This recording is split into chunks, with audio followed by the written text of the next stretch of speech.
नमस्कार, देवभूमि समाचार में आपका स्वागत है। आपके साथ मैं रीना झा बालियान। खबरों का रुख करेंगे, लेकिन उससे पहले एक नजर डालते हैं इस वक्त की हेडलाइंस पर। सीएम धामी से मिला Indian Muslim for progress and reforms का प्रतिनिधि मंडल। समुदाय विशेष के खिलाफ बढ़ रही नाराजगी पर हुई चर्चा। कम्युनिकेशन ब्रेक के खत्म पर हुआ मंथन। उत्तराखंड धर्म स्वतंत्रता कानून के तहत अंतर धार्मिक और अंतर जातीय विवाहों की होगी जांच। 2018 के बाद के मामलों में कानूनी जांच के लिए पुलिस मुख्यालय से आदेश जारी। पौड़ी में बीजेपी के मां जनसंपर्क अभियान के तहत कार्यक्रम का आयोजन। बिहार के राज्यसभा सांसद विवेक ठाकुर ने कार्यकर्ताओं के साथ किया संवाद। पार्टी को मजबूत करने पर रहा फोकस। चारधाम यात्रा पर फिर पड़ सकता है मौसम का असर। तीर्थयात्रियों से मौसम का अपडेट लेकर आने की सलाह। अब तक 28 लाख से ज्यादा श्रद्धालुओं ने किए दर्शन। और चलिए खबरों का रुख कर लेते हैं। उत्तरकाशी के पुरोला से उपजे लव जिहाद के मामले के बाद अब प्रदेश में पुलिस प्रशासन अलर्ट मोड पर है। अब इस कड़ी में उत्तराखंड में धार्मिक स्वतंत्रता अधिनियम लागू होने के बाद से अब तक हुए सभी अंतर धार्मिक विवाहों की फाइल फिर से खुलने जा रही है। देखिए रिपोर्ट।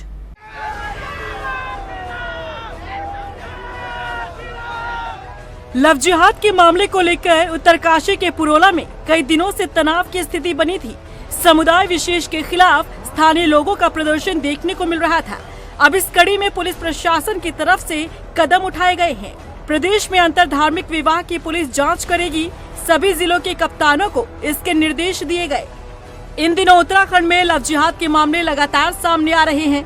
लोगों में एक समुदाय विशेष के खिलाफ आक्रोश दिखाई दे रहा है। वही उत्तराखंड पुलिस साल 2018 से अब तक हुए अंतर धार्मिक विवाह के मामले की जांच करने में जुट गई है। देखा जाएगा कि इनमें कहीं धर्म परिवर्तन कराने की बात तो नहीं आई। ऐसा हुआ तो धार्मिक स्वतंत्रता अधिनियम के तहत भी कार्रवाई होगी। पुलिस मुख्यालय ने सभी जिलों के पुलिस कप्तानों को पत्र जारी कर ऐसे मुकदमों और लिखित शिकायतों का ब्यौरा मांगा है। 363-366 आईपीसी केसेस में जो inter community inter religious LOP या किडनैपिंग का मुकदमा लिखा गया है, उस मुकदमा को मॉनिटर किया जाएगी, उसे एनालाइज किया जाएगी कि इसमें कोई धर्मांतर से रिलेटेड कोई उस कानून है, उससे कोई उल्लंघन तो नहीं है। ये परीक्षण किया जाएगा ताकि यहाँ पे हमारा प्रदेश में शांति व्यवस्था बनाएगा। उत्तराखंड धर्म स्वतंत्र अधिनियम 2018 के तहत कई सारा प्रोविजंस है, प्रोसीजर है धर्म बदलने के लिए। तो उस पर कहीं पे भी उल्लंघन होता, हमारे पास कोई कंप्लेंट आता, उस एक्ट के तहत कार्रवाई की जाएगी। बता दें कि प्रदेश में धार्मिक स्वतंत्रता अधिनियम साल 2018 में लागू हुआ था। इसके तहत यदि कोई किसी का धर्म परिवर्तन कराना चाहता है तो उसके 1 महीने पहले संबंधित जिले के मजिस्ट्रेट के यहाँ आवेदन करना होता है। इसके बाद जांच होती है और कोई विवाद न हुआ तो अनुमति दी जाती है। इस अधिनियम में जबरन धर्म परिवर्तन कराने पर कम सजा का प्रावधान था। साल 2022 में अधिनियम में संशोधन किया गया। 50,000 रुपए जुर्माना और 10 साल तक की सजा का प्रावधान कर दिया गया। ऐसे में अब जो मामले सामने आ रहे हैं उनमें संशोधित अधिनियम के तहत कार्रवाई की जा रही है। बता दें कि सरकार की कोशिश है कि जो लोग देवभूमि उत्तराखंड का माहौल खराब कर रहे हैं उन्हें बख्शा नहीं जाएगा, सख्ती से उन पर कार्रवाई की जाएगी। सीएम पुष्कर सिंह धामी से Indian Muslim for progress and reforms के प्रतिनिधि मंडल ने मुलाकात की और इस मुलाकात में समुदाय विशेष के खिलाफ बढ़ रही लोगों की नाराजगी पर चर्चा की गई। कहा गया कि किसी एक ही वजह से पूरे समुदाय के लोगों के परेशान करना गलत है। दरगाह अजमेर शरीफ के गद्दी नशीन सैयद नसीरुद्दीन चिश्ती ने बताया कि सीएम धामी से मुस्लिम समुदाय के कई मसलों पर चर्चा हुई और बैठक में इस बात पर भी मंथन हुआ कि 2 धर्मों के बीच नफरत का कारण संवाद की कमी है। कम्युनिकेशन ब्रेक को खत्म करने पर मंथन हुआ। जैसा कि मीडिया के माध्यम से पूरे देश में खबरें जा रही हैं उत्तराखंड के लिए, जो सांप्रदायिकता के विष को पूरी हमारी नौजवान पीढ़ियों के दिलों में घोला जा रहा है, उसकी क्या हकीकत है उसको हम देखने के लिए यहाँ आए थे। माननीय मुख्यमंत्री जी से बहुत अच्छे माहौल में बात हुई, हर इशू पे चर्चा हुई। जो यहाँ पर चाहे वो मज़ार तोड़ने वाले की जो खबरें आ रही हैं उसके ऊपर इशू है, या जो लव जिहाद वर्ड यूज़ किया गया उसके ऊपर इशू पर चर्चा हुई। पूरी दुनिया भर में मुस्लिम संगठनों में ऐसा मैसेज जा रहा है और हमको भी कोई 100 के आसपास पर डे संदेश आते हैं कि भाई क्या उत्तराखंड में सारे मुसलमानों पे गाज गिर पड़ी है क्या। जैसे पूरी सरकार जो है मुसलमानों के खिलाफ संगठित तौर पर काम कर रही है। ऐसा ही मैसेज देश के अन्य राज्यों से भी मुस्लिम संगठनों में फैल रहा है। सोशल मीडिया आज इसको बढ़ा के पेश कर रही। तो हम यहाँ आए थे मुख्यमंत्री से फ़ोन पे बात करने के बाद कि भाई वस्तुस्थिति क्या है, ग्राउंड की रियलिटी क्या है, और वाकई अगर एक तरफा हो रहा है तो जहाँ पे गलत हो रहा है वहाँ पे सरकार को कार्रवाई करनी चाहिए। क्योंकि कट्टरपंथ अगर किसी समाज में बढ़ेगा या किसी देश में, वो आखिर में उसी समाज उसी देश का नुकसान करेगा। वहीं पौड़ी पहुंचे राज्यसभा सांसद विवेक ठाकुर ने महाजनसंपर्क अभियान के तहत बीजेपी कार्यकर्ताओं के साथ संवाद किया। राज्यसभा सांसद ने लोकसभा चुनाव के लिए कार्यकर्ताओं को पार्टी की रीति और नीति का पाठ पढ़ाया। विवेक ठाकुर ने कार्यकर्ताओं को एकजुट होकर पार्टी को मजबूत करने का जिम्मा सौंपा। वहीं सर्कुलेशन से बाहर हुए 2000 के नोट पर राज्यसभा सांसद ने कहा कि इस फैसले से जमाखोरों की पकड़ हो रही है और ईडी के आए दिन जमाखोरों के यहाँ रेड पड़ रही है। ये जो पूरी प्रक्रिया शुरू हुई थी उसका एक कदम तब हमने देखा था, ये दूसरा चरण। तो एक अर्थव्यवस्था के दृष्टिकोण से ये एक रिजर्व बैंक की एक नीति के तहत का ये कदम है। इसलिए कोई परेशान इस देश में नहीं है, ना ये विषय है कुछ। यहाँ उनके लिए विषय है जो जमाखोरी में थे, जो परेशान है। इसलिए विपक्ष बहुत शोर मचा रहा है। जहाँ भी अगर ईडी का रेड हो रहा है तो वो नोट निकल भी रहा, तो ठीक है, स्वाभाविक है, उनका परेशान होना जायज है। उत्तराखंड कृषि मंत्री गणेश जोशी ने कृषि विभाग की समीक्षा बैठक ली और कृषि मंत्री गणेश जोशी ने बताया कि केंद्र सरकार की कई योजनाओं को लेकर समीक्षा की गई है और राज्य में मौसम की मार से कितना किसानों को नुकसान हुआ है, किसानों के मुआवजे को लेकर अभी तक क्या कार्य हुए हैं, इन सभी मुद्दों पर चर्चा की गई। बता दें कि इस समीक्षा बैठक में कृषि सचिव और अपर सचिव समेत कृषि विभाग और उद्यान विभाग से संबंधित सभी आला अधिकारी मौजूद रहे। केंद्र सरकार द्वारा कृषि व हॉर्टिकल्चर के क्षेत्र में कई योजनाएं भारत सरकार के माध्यम से चल रही हैं। उन योजनाओं की क्या प्रगति हुई, पहले पीछे में बैठक की, क्या उसका 100% पैसा खर्च हो गया, अगर नहीं कहीं कुछ नहीं खर्च हुआ तो उसका क्या कारण है, उन मुद्दे को लेकर ये बैठक मैंने रखी है, जिसमें मेरे सचिव, उप सचिव, दोनों डायरेक्टर अधिकारी यहाँ पर मौजूद थे। कैबिनेट मंत्री सतपाल महाराज ने चारधाम यात्रा में आने वाले तीर्थयात्रियों से मौसम का अपडेट लेकर आने के लिए कहा है। बता दें कि मौसम विभाग ने उत्तराखंड के लिए बारिश का अलर्ट जारी किया है। मौसम विभाग के मुताबिक बिपरजॉय चक्रवाती तूफान का असर उत्तराखंड में भी नजर आएगा। ऐसे में चारधाम यात्रा में आने वाले श्रद्धालुओं से मौसम का अपडेट लेकर आने की अपील की गई है। वहीं मंत्री सतपाल महाराज ने बताया कि हेमकुंड साहिब समेत चारों धामों में 28,07,000 से ज्यादा श्रद्धालुओं ने दर्शन किए। चारधाम यात्रा हमारी सुचारू रूप से चल रही है। यमुनोत्री के अंदर 4,46,453 यात्री पहुंच चुके हैं। गंगोत्री में 5,07,851, केदारनाथ में 9,58,841, बद्रीनाथ में 8,21,804, हेमकुंड साहब में 72,850। ये कुल मिलाकर के 28,07,799 यात्री पहुंच चुके हैं और यात्रा हमारी चल रही है। थोड़ा जो हमारा ये चक्रवात आया हुआ है, इससे भी थोड़ा मौसम बिगड़ने की संभावना है, तो हमने लोगों से कहा है कि मौसम की मेट्रोलॉजिकल रिपोर्ट जो फोरकास्ट है उसको ध्यान में रख करके ही यात्रा जो है अपनी करें। देहरादून के चाय बागान की सीलिंग जमीन पर अतिक्रमण का मामला तूल पकड़ता जा रहा है। अब इस मामले में बीजेपी विधायक बिशन सिंह चौफाल को नोटिस जारी कर जवाब तलब किया गया है। देखिए रिपोर्ट। चाय बागान की सीलिंग की जमीन पर अतिक्रमण का मामला अब और भी तूल पकड़ता जा रहा है। जिला अपर कलेक्टर अदालत ने इस मामले में पूर्व मंत्री और मौजूदा विधायक बिशन सिंह चौफाल के खिलाफ नोटिस जारी कर जवाब तलब किया है। इसके अलावा अदालत ने लगभग 1 दर्जन अतिक्रमणकारियों को भी नोटिस जारी कर दिए हैं। अदालत ने सभी अतिक्रमणकारियों को 24 जून को अदालत में तलब किया है। अदालत ने साथ ही संबंधित क्षेत्र के तहसीलदार, सदर और नेहरू कॉलोनी और रायपुर थाना अध्यक्ष को आदेश दिए हैं कि विवादित जमीन पर चल रहे सभी निर्माण कार्यों को रोक दिया जाए। देखिए, कानूनन जो पक्ष रखा जाएगा, कानून उसका हम जवाब देंगे। केवल बीजेपी के अध्यक्ष को ही नहीं है, वहाँ पर अनेकों ऐसे लोग हैं जिनको दी गई है।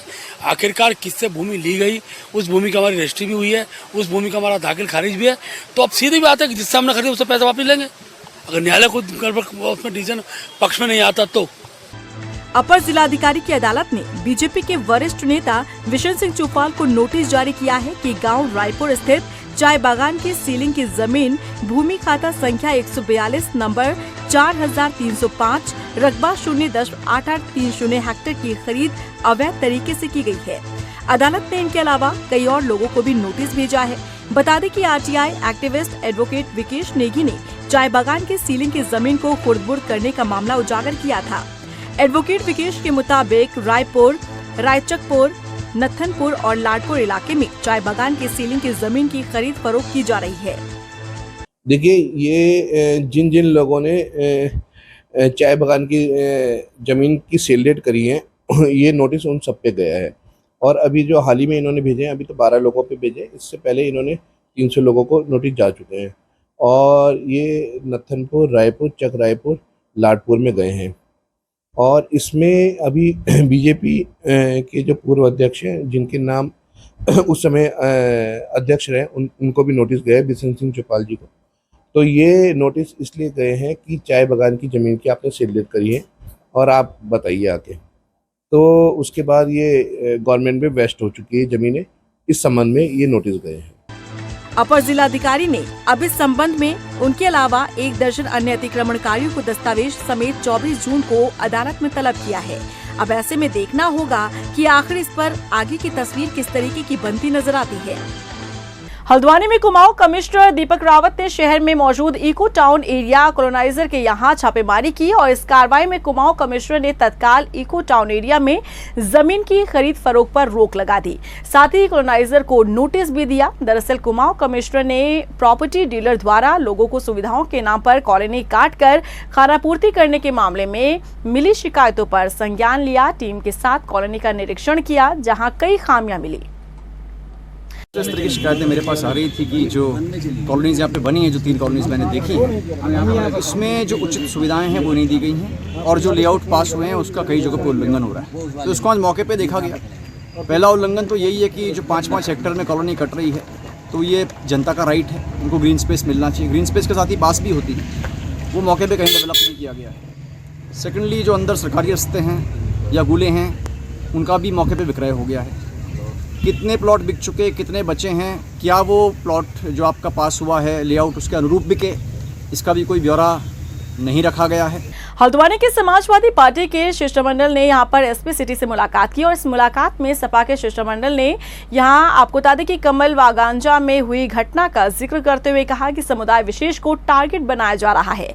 सपा के प्रदेश प्रभारी अब्दुल मतीन ने कहा कि वो कमल वागांजा में हुई पशु क्रूरता की घटना की कड़ी शब्दों में निंदा करते हैं, लेकिन इस घटना के बाद से यहां समुदाय विशेष की दुकानों को बंद कराकर किराएदारों से दुकान खाली कराए जाने की घटना गलत है। अब्दुल मतीन ने कहा कि मामले की जांच कर कार्रवाई करें और वहीं एसपी सिटी ने कहा कि क्षेत्र में माहौल बिगाड़ने वालों की खैर नहीं है। पुलिस अलर्ट मोड पर है, सोशल मीडिया पर भी निगरानी की जा रही है। 14 तारीख को जो कमलवा गांजा में घटना घटी है, हम उसके कड़े शब्दों में निंदा करते हैं और बहुत निंदनीय है, उसके लिए हमारे पास शब्द भी नहीं है। लेकिन जो भी घटना हुई है उसकी जांच भी होनी चाहिए, क्योंकि कई बार ऐसा हुआ है कि यहाँ कई घटनाएं ऐसी दर्शाई गई और दिखाई गई हैं जिसमें दर्शाया और दिखाया कुछ और गया है और उसका जब जांच हुई है तो उसमें कुछ और निकल कर आया। तो अब यही कहते हैं उसमें जो भी दोषी है उसके खिलाफ सख्त से सख्त कार्रवाई होनी चाहिए। ये सपा का प्रतिनिधिमंडल मेरे से मिला है, उनके द्वारा ज्ञापन दिया गया है। ज्ञापन में ये मांग की गई है कि शहर की कानून व्यवस्था स्थिति को अच्छा रखा जाए। तो पुलिस प्रशासन इसके लिए प्रतिबद्ध है, उत्तरदायी है, रिस्पॉन्सिबल है। हम लोग लगातार शहर की कानून व्यवस्था की स्थिति को नियंत्रित करने के लिए लगे हुए हैं। मेरे अपने सारा थानाध्यक्षों को, सीओ सिटी को और बाकी सारे जो अधिकारी हैं उनको निर्देश दिए गए हैं कि शहर की कानून व्यवस्था की स्थिति को नियंत्रित रखा जाए। मसूरी पहुंचे एमडीडीए के संयुक्त सचिव रजा अब्बास ने इको पार्क का निरीक्षण किया। उन्होंने बताया कि वन विभाग से परमिशन लेटर मिलने के बाद पार्क का निरीक्षण कार्य शुरू किया जाएगा ताकि जल्द से जल्द सैलानियों को इको पार्क के तौर पर नया पर्यटन स्थल देखने को मिले। संयुक्त सचिव ने बताया कि यहां पर्यटकों की सहूलियत के सभी इंतजाम होंगे। वहीं प्रशासन अवैध अतिक्रमण को भी ध्वस्त कर रहा है। रजा अब्बास ने बताया कि मसूरी देहरादून विकास प्राधिकरण मसूरी में आवास योजना शुरू करने जा रहा है और इस योजना के लिए जमीन तलाशी जा रही है। उपलब्ध होते ही आवासीय कॉलोनी का निर्माण शुरू किया जाएगा। देखिए, अभी तो हमने जो सीधी प्राइमरी ड्राइंग होती है वो तैयार कर ली है।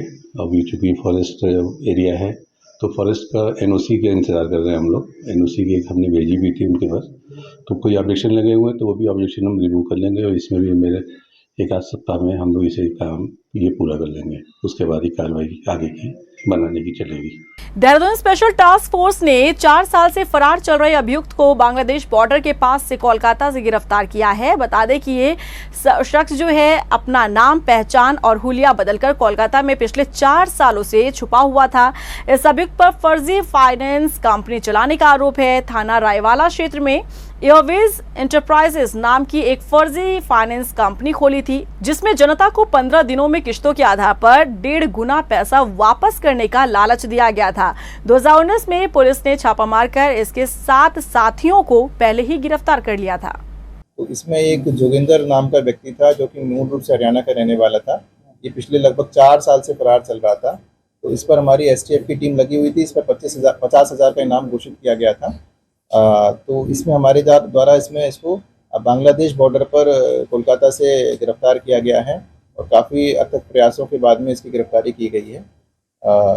और ये जो पिछले 4 साल से इसके द्वारा पूछताछ में बताया गया कि ये वहीं पर रह रहा था और वहाँ पर ही अपना कुछ कार्य कर रहा था। उत्तराखंड एसटीएफ हरिद्वार से नशे के तस्कर से करीब 30 लाख रुपए की स्मैक के साथ गिरफ्तार किया गया है। बता दें कि स्पेशल टास्क फोर्स की एंटी नार्कोटिक्स टास्क फोर्स की टीम और थाना श्यामपुर पुलिस ने संयुक्त अभियान चलाते हुए इस कार्रवाई को अंजाम दिया। एसटीएफ के एसएसपी आयुष अग्रवाल ने बताया कि नशा तस्करों से पूछताछ में कई अन्य ड्रग पेडलर्स के नाम भी सामने आए हैं और उन्हें पकड़ने के लिए एसटीएफ की ओर से कार्रवाई की जा रही है। हमको एक बड़ी सफलता मिली है। इसमें जो बरेली का बहुत बड़ा सप्लायर है शहादत खान, उसको 300 ग्राम स्मैक के साथ में श्यामपुर थाना क्षेत्र हरिद्वार से गिरफ्तार किया गया है। और उससे पूछताछ में और उसकी निशानदेही में जो इस स्मैक को मंगवा रहा था उस व्यक्ति को भी यहाँ से शराफत अली है जो कि कुंजा ग्रांट का रहने वाला है, उसको गिरफ्तार किया गया है। और इसमें आगे भी जो लिंक्स हैं जहाँ से सोर्स हो रहा था, जिसको सप्लाई जानी थी, उन सब पर भी कार्य चल रहा है और शीघ्र ही इसमें प्रॉपर्टी अटैचमेंट की कार्रवाई भी की जाएगी। नरेंद्रनगर में सिविल जज जूनियर डिवीजन शंभुनाथ सेठवाल के नेतृत्व में स्वच्छ भारत अभियान चलाया गया और इस अभियान में स्कूली छात्र छात्राओं और एनसीसी कैडेट्स और पुलिस कर्मियों, राजस्व विभाग के कर्मियों ने संयुक्त रैली निकाली, जिसमें लोगों को स्वच्छता का संदेश दिया गया। मेरा ये कहना है कि माननीय उच्च न्यायालय उत्तराखंड नैनीताल के द्वारा हमें दिशा निर्देश दिए गए थे और केवल जुडिशरी को ही नहीं है, इसमें पूरे प्रदेश को शामिल किया गया। आम जनता से लेकर सभी विभागों की जनता इसमें शामिल हुई है और इसमें बेसिक मोटो है कि हमारा जो भारत स्वच्छ दिखना चाहिए, एक स्वच्छता अभियान का एक ड्राइव है जो 18 जून 2023 को पूरे उत्तराखंड स्टेट में मनाया जाएगा। अन्य सिविल जज महोदय की नेतृत्व में आज एक नरेंद्रनगर नगर पालिका क्षेत्र के अंतर्गत एक रैली निकाली गई और कल को 8 बजे से लेकर के 12 बजे तक 4 घंटे का सफाई अभियान है, जिसमें जन जागरूकता के लिए कार्यक्रम किया गया है। माननीय उच्च न्यायालय के निर्देश के अनुक्रम में सफाई जो है, जिस तरीके से आज उत्तराखंड में मोबाइल एक नीड हो गई है, ठीक इसी तरीके से सफाई के बारे में भी एक आवश्यकता होनी चाहिए। और इसी के साथ फिलहाल इस बुलेटिन में बस इतना ही, लेकिन चलते चलते एक नजर डालते हैं इस वक्त की हेडलाइंस पर। सीएम धामी से मिला Indian Muslim for progress and reforms का प्रतिनिधि मंडल। समुदाय विशेष के खिलाफ बढ़ रही नाराजगी पर हुई चर्चा। कम्युनिकेशन ब्रेक के खत्म पर हुआ मंथन। उत्तराखंड धर्म स्वतंत्रता कानून के तहत अंतर धार्मिक और अंतर जातीय विवाहों की होगी जांच। 2018 के बाद के मामलों में कानूनी जांच के लिए पुलिस मुख्यालय से आदेश जारी। पौड़ी में बीजेपी के महाजनसंपर्क अभियान के तहत कार्यक्रम का आयोजन। बिहार के राज्यसभा सांसद विवेक ठाकुर ने कार्यकर्ताओं के साथ किया संवाद। पार्टी को मजबूत करने पर रहा फोकस। चारधाम यात्रा पर फिर पड़ सकता है मौसम का असर। तीर्थयात्रियों से मौसम का अपडेट लेकर आने की सलाह। अब तक 28 लाख से ज्यादा श्रद्धालुओं ने किए दर्शन।